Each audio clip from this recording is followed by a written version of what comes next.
नहमदुहु व नुसल्ली अला रसूलिहिल करीम अम्मा बाद। अऊज़ु बिल्लाहि मिनश शैतानिर रजीम बिस्मिल्लाहिर रहमानिर रहीम। वमा हादिहिल हयातुद दुनिया इल्ला लहवुन व लइब व इन्नद दारल आखिरत लहियल हयवान लौ कानू यअलमून। वक़ाल अल्लाहु तबारक व तआला फ़ी मौज़िन आख़र बल तुअ्सिरूनल हयातद दुनिया वल आखिरतु खैरुन व अबक़ा इन्न हाज़ा लफ़ी सुहुफ़िल ऊला सुहुफ़ि इब्राहीम व मूसा। सदक़ल्लाहुल अज़ीम। बुज़ुर्गों और प्यारे भाइयों, अल्लाह रब्बुल इज़्ज़त का बेइंतहा करम और एहसान है कि अल्लाह ताला ने अपनी बहुत सारी मखलूक़ात में से हमें इंसान बनाया। इंसान अशरफुल मखलूक़ात है। अल्लाह की बनाई हुई तमाम मखलूक़ात में सबसे ज़्यादा बाइज़्ज़त, शर्फ वाला, अशरफुल मखलूक़ात इंसान। अगर अल्लाह ताला चाहते तो हमें जानवर बना सकते थे, अगर अल्लाह ताला चाहते तो बंदर बना सकते थे और फिर पूरी दुनिया हमसे मज़े लेती। अगर अल्लाह ताला चाहते तो गधे बना देते। क्या मालिक फिर हमारी पुश्त पर, हमारी पीठ पर कभी ईंटें, कभी रेती, कभी पत्थर डालता और मार भी पड़ती और शिकायत भी न कर सकते। लेकिन अल्लाह ताला ने इंसान बनाया, इंसानों में फिर मोमिन बनाया। जब हम पैदा हुए उस दिन और उस वक्त दुनिया में बेशुमार बच्चे पैदा हुए होंगे, लेकिन अल्लाह ने हमें अपने फजल से ईमान वाला माहौल नसीब फरमाया। अल्लाह ने उस घर में हमें पैदा किया जिसमें माएँ हमारी दूध पिलाने से पहले बिस्मिल्लाह पढ़ा करती थी। जब हमें सुलाने का वक्त आता तो माएँ हमें कलमा पढ़ाया करती थी। झूला जब हम झूलते तो माएँ लोरी देती, उसमें यह कहा जाता हस्बी रब्बी जल्लल्लाह। जैसे ही कुछ बोलते हुए टूटा फूटा, हमारे माँ बाप ने हमें उसी वक्त क्या बोलते सिखाया? अल्लाह। पैदा होते ही गुस्ल देने के बाद फौरन एक कान में अजान, दूसरे कान में इकामत नसीब फरमाए। ये पूरा माहौल हमें मिला तो हम मोमिन हैं, मुसलमान हैं। अगर ये माहौल हमें न मिलता तो हमारा मुसलमान होना मुश्किल हो जाए। इसलिए अल्लाह रब्बुल इज़्ज़त का जितना शुक्र अदा करे इतना कम है कि अल्लाह ने इंसान बनाया, उसने मुसलमान और मोमिन बनाया। ये जो दुनिया है और दुनिया की चीज़ें हैं वो फ़ानी है, ख़त्म होने वाली है। बका और हमेशगी तो सिर्फ आखिरत के वास्ते है, आखिरत हमेशा के वास्ते है। लेकिन आजकल ज़िंदगी की भागदौड़ में हम ऐसे मशगूल हैं, गोया हम ज़ुबान कौल से तो नहीं कह रहे, यानी ज़ुबान से तो नहीं कह रहे कि हमें मरना नहीं है, आखिरत कोई चीज़ नहीं है, ज़ुबान से नहीं बोलते। ज़ुबान से तो बोलेंगे कि दुनिया के बाद आखिरत है, हमें मरना है, लेकिन हमारे जो आमाल हैं वो इस बात पर दलालत करते हैं कि गोया हमें इसी दुनिया में हमेशा रहना है। इसलिए हम कई कई सालों की प्लानिंग करते हैं कि ये काम हो जावे, ये हो जावे, ये हो जावे। और अगर कुछ मिल गया दुनिया का कोई साजो सामान नसीब में मिल गया, आ गया, तो हम बहुत खुश होते हैं। जिन चीज़ों से हमें खुशी होती है उन चीज़ों से सहाबाए किराम और खुद हुजूर सल्लल्लाहु अलैहि वसल्लम परेशान हो जाते थे।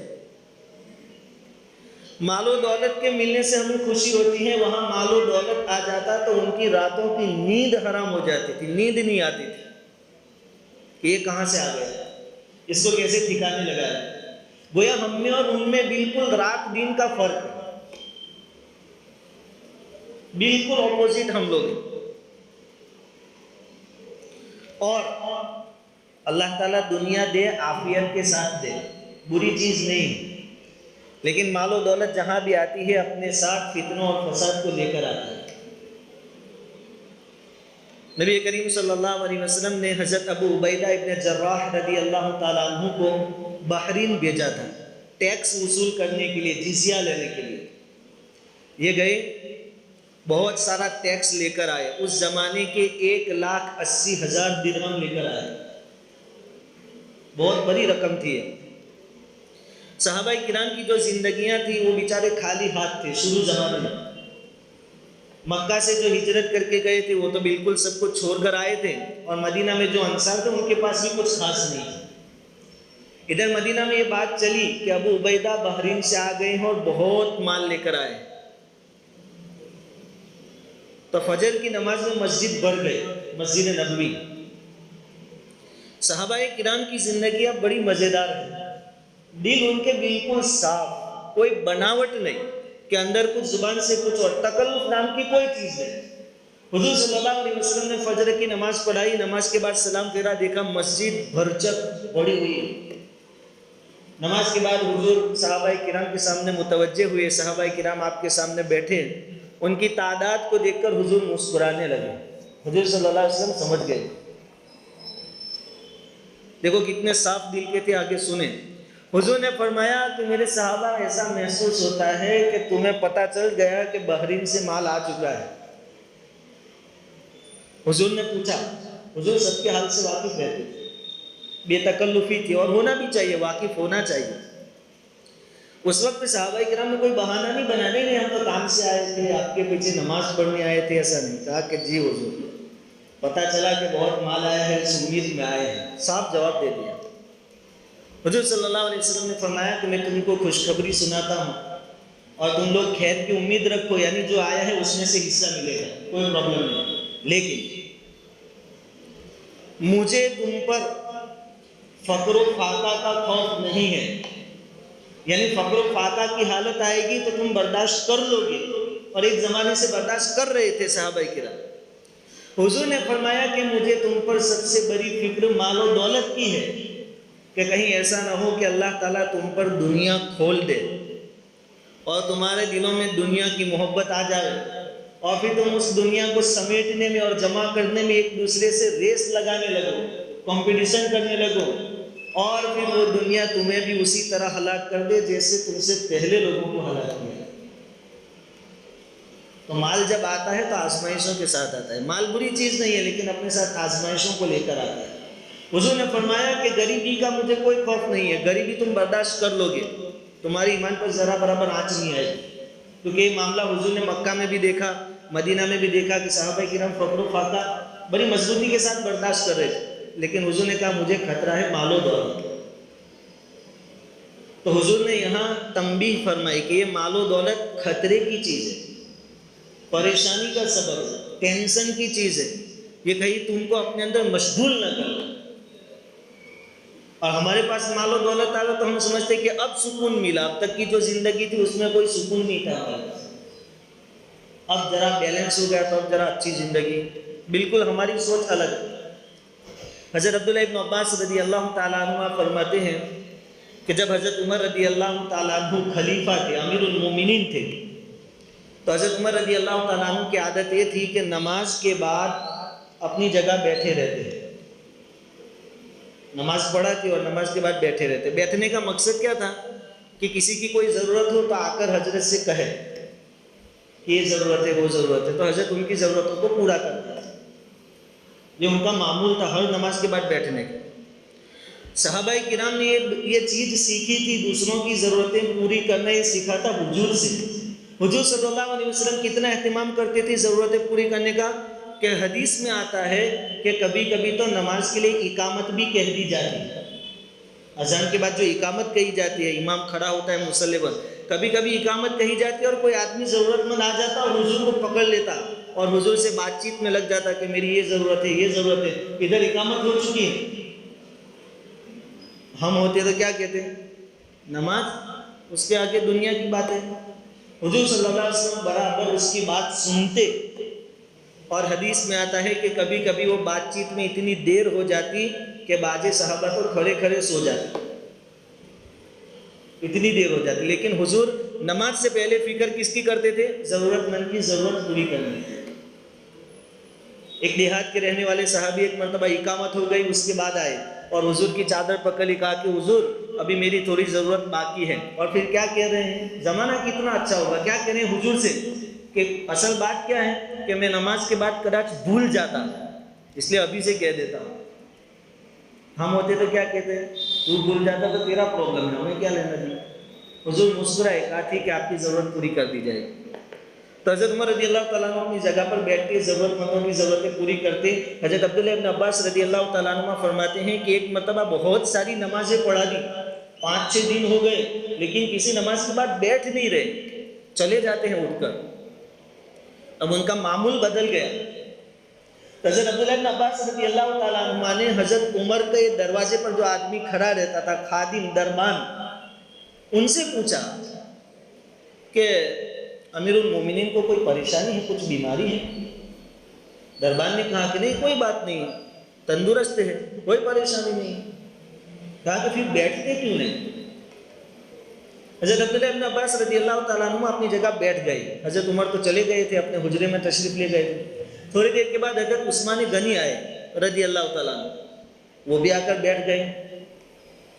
दरबान ने बात अंदर रखी हज़रत उमर के सामने। थोड़ी देर के बाद दरबान आया, कहा चलो तुम दोनों को बुलाते हैं। गए। हज़रत अब्दुल्लाह इब्न अब्बास कहते हैं कि जब हम अंदर दाखिल हुए तो हमने देखा कि हज़रत उमर रज़ी अल्लाह तआला अन्हु के सामने बहुत सारे माल के ढेर पड़े हुए, बहुत माल आया। हज़रत उमर के ज़माने में बहुत फुतूहात हासिल हुई, बहुत सारे मुल्क और शहर फतेह हुए, माल के ढेर पड़े हुए। हज़रत उमर रज़ी अल्लाह तआला अन्हु ने उन दोनों से कहा कि मैंने अभी बैठकर पूरे मदीना वालों में जो घराने हैं मदीना के, उनमें जायज़ा लिया, सोचा तो तुम दोनों ही सबसे बड़े खानदान वाले मेरे नज़र में आए, तुम्हारे दोनों के खानदान बहुत बड़े हैं। एक काम करो, ये माल जितना चाहे ले जाओ और तकसीम कर दो, और जो बच जाए वापस दे देना। आगे सुना, हज़रत अब्दुल्लाह इब्न अब्बास कहते हैं कि हज़रत उस्मान ने तो हाथ भर भर कर लेना शुरू कर दिया, ज़रूरत होगी खानदान वालों को। लेकिन अब्दुल्लाह इब्न अब्बास घुटनों के बल बैठ गए हज़रत उमर के सामने और कहने लगे कि अगर ये माल हमारे लिए काफ़ी न हुआ, ले तो जावे, तकसीम कर दे, लेकिन और ज़रूरत पड़ी तो और तुम देंगे, ये सवाल किया। हज़रत उमर रज़ी अल्लाह तआला अन्हु ने कहा कि देखो है ना पहाड़ का बेटा,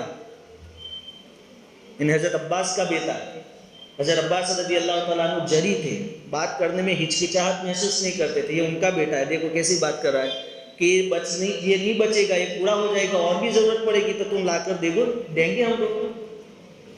हज़रत उमर रज़ी अल्लाह तआला अन्हु ने फरमाया हज़रत अब्दुल्लाह इब्न अब्बास से कि जब हुजूर सल्लल्लाहु अलैहि वसल्लम और आपके सहाबा फ़क्र व फाका वाली ज़िंदगी गुजार रहे थे, दरख्त के पत्ते चबाकर गुजारा कर रहे थे, खाल चबा चबा कर गुजारा कर रहे थे, उस वक्त अल्लाह के पास माल नहीं था। यानी अल्लाह जिसके लिए मुनासिब समझता है माल देता है।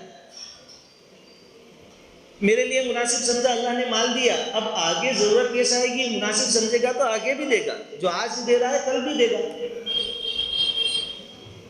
उस वक्त हज़रत अब्दुल्लाह इब्न अब्बास रज़ी अल्लाह तआला अन्हुमा ने फरमाया कि बेशक हुजूर के ज़माने में और पहले जो सहाबा थे उनके ज़माने में अल्लाह के पास माल था। अगर अल्लाह ने वो माल अपने नबी को दिया होता और सिद्दीक़ अकबर को दिया होता तो वो तुम्हारी तरह तकसीम न करते। अब समझे बात, दुनिया जब आती थी तो वो परेशान हो जाते थे। हज़रत उमर रज़ी अल्लाह तआला अन्हु को गुस्सा आया कि मेरी तरह तकसीम न करते, यानी क्या, कैसे तकसीम करते, गुस्से हो गए।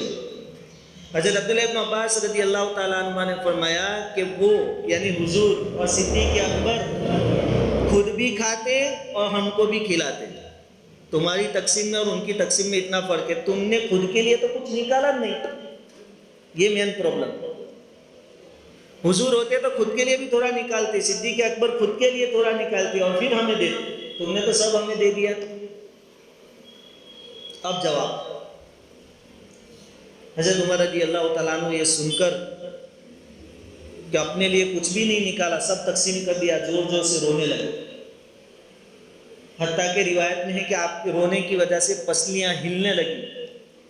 और फिर हज़रत उमर रज़ी अल्लाह तआला अन्हु ने फरमाया कि मैं तो सिर्फ ये चाहता हूँ कि ये जो खिलाफत का मामला मेरे हवाले हुआ है, मुझे अमीरुल मोमिनीन बनाया गया है, किसी तरह उससे मैं छूट जाऊँ आखिरत में, न इस खिलाफत के मामले में मुझे न इनाम मिले, न इसके बारे में मेरी कोई पकड़ धकड़ हो, बस आखिरत में छूट जाऊं ये काफ़ी है। इतनी फिक्र उनको आखिरत की थी कि किसी तरह आखिरत में छुटकारा मिल जाए, ये हमारे लिए काफ़ी है, चाहे इनाम ना मिले और साथ में पकड़ भी ना हो। आखिरत की कामयाबी वही उन लोगों के नज़दीक असल कामयाबी थी।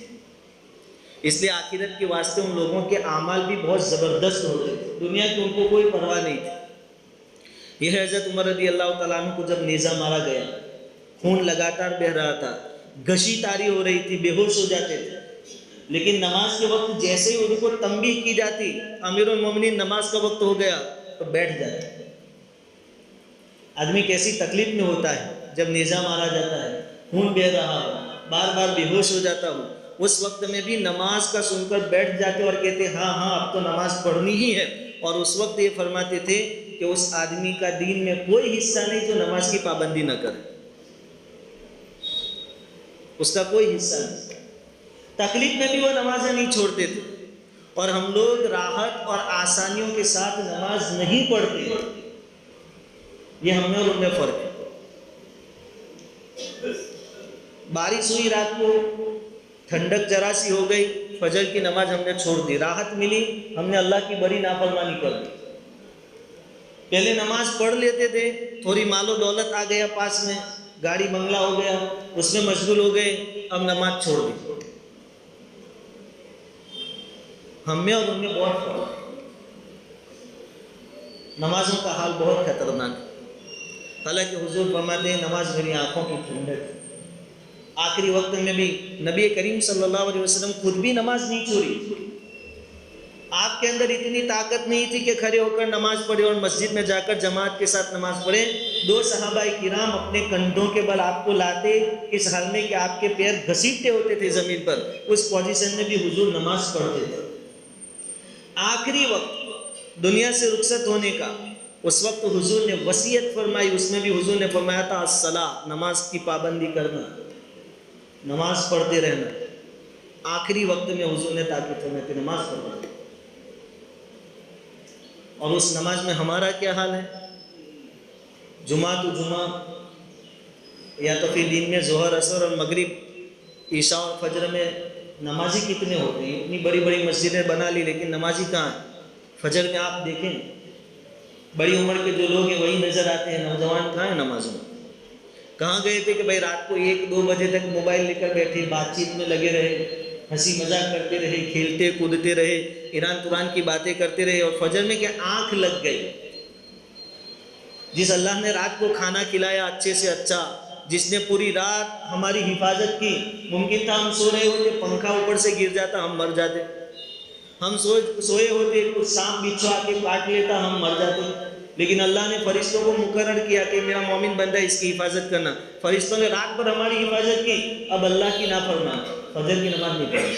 क्यों? उधर ठंडक बहुत थी, आँख लग गई। हमारी अक्सर परेशानियों की सबब, उसकी वजह यही है कि हम अल्लाह की नेमतें इस्तेमाल करके अल्लाह की नाफरमानी कर रहे हैं। सहाबाए किराम को नमाज बहुत महबूब थी, हुजूर को बहुत महबूब थी। अब्दुल्लाह इब्न मसूद रज़ी अल्लाह तआला अन्हु बहुत बड़े मुफ्ती थे, सहाबाए किराम के ज़माने के मुफ्ती। उनके बारे में आता है कि वो नफली रोज़े ज़्यादा नहीं रखते थे, बहुत तो महीने में 3 रोज़े जो रखते हैं अय्याम 20 के वही रखते थे, एक्स्ट्रा नफली रोज़े ज़्यादा नहीं रखते थे, लेकिन नमाज बहुत पढ़ते थे। और जब उनसे कहा गया कि आप रोज़े बहुत कम रखते हैं नफली, उस वक्त उन्होंने कहा कि रोज़े की वजह से नमाज में थोड़ी कमज़ोरी महसूस होती है, और मेरे नज़दीक रोज़े के मुकाबले में, यानी नफली रोज़े के मुकाबले में नमाज ज़्यादा बेहतर है। हर चीज़ से ज़्यादा बेहतर उनको नमाज थी। रोज़े की परेशानी ये हमारे करतूतों की वजह से। आदमी जब नमाज पढ़ता है उसके गुनाह माफ़ होते रहते हैं, जब गुनाह माफ़ होते हैं तो अल्लाह ताला उसकी रोज़ी में बरकत देते हैं। हदीस में आता है जिसने फजर की नमाज़ पढ़ी, फिर जोहर की नमाज़ पढ़ी, तो बीच में जितने 7-8 घंटे में जो गुनाह हुए छोटे मोटे, अल्लाह ताला वो गुनाह माफ़ कर दे। फिर असर की नमाज़ पढ़ी तो जोहर और असर के दरमियान के गुनाह अल्लाह ताला माफ़ कर दे। मगरिब की नमाज़ पढ़ी, असर और मगरिब के बीच के गुनाह अल्लाह माफ़ कर देता है। ईशा की नमाज़ पढ़ी, मगरिब ईशा के बीच के गुनाह माफ़। और जिसने ईशा नमाज पढ़ी जमात के साथ, फजर पढ़ी, उसके गुनाह भी माफ़ और पूरी रात इबादत का सवाब। इतनी आसान शरीयत। लेकिन नमाज के बाद में हमारी बहुत होता है, और पढ़ भी लेते हैं तो सिर्फ फ़र्ज नमाज पढ़ते हैं, सुन्नत मुअक्कदा वाजिब उसकी कोई परवाह नहीं। लेट आते हैं जल्दी भाग जाते हैं। ये तो अल्लाह रब्बुल इज़्ज़त का रहम है, करम है, हुजूर की दुआओं का सदका है कि चल रही है कश्ती, वरना हम कोई गुनाह ऐसा नहीं है जो हम में नहीं है। अल्लाह की नेमतों का इस्तेमाल करके अल्लाह के सामने हम आस्तीनें चढ़ाए हुए हैं। इसलिए मेरे भाइयों, नमाज की पाबंदी करो। रोज़ी की बरकत उसी में है, शिफा उसी में है, अल्लाह की रजामंदी उसी में है। कब्र में वहशत दूर करेगी नमाज, फरिश्तों से जान पहचान करवाएगी नमाज। नमाज की पाबंदी कर। अल्लाह रब्बुल इज़्ज़त का इस बात को अमल की तौफीक